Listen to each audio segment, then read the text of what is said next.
the story of Jub Jub's life after prison. Jub Jub has opened up how life has changed for him since his release from prison. Uyajola presenter Jub Jub has opened up to Somizi about being ignored after his time in prison, saying at first people wouldn't take his calls. Since the premiere of Dinner at Somizi's, we have watched some Gaga cook up a storm, and his guests dish out about their personal lives.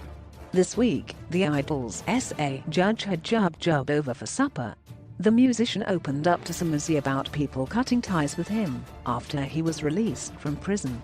"Everybody wasn't answering my calls, now all of that has changed," he said. Jub Jub and Themba Champalala were convicted in 2012 for crashing their cars into a group of school children in 2010. The accident left 4 boys dead and 2 others seriously injured. Jub Jub was released on parole in January 2017. The musician has been vocal before about his time in prison and how members of the industry have shunned him since his release. The star took to Instagram a few weeks ago to remind peeps who didn't have his back to watch their own. "Remember when I got back from jail I used to ask y'all to book me, you didn't. Remember that?" Yeah.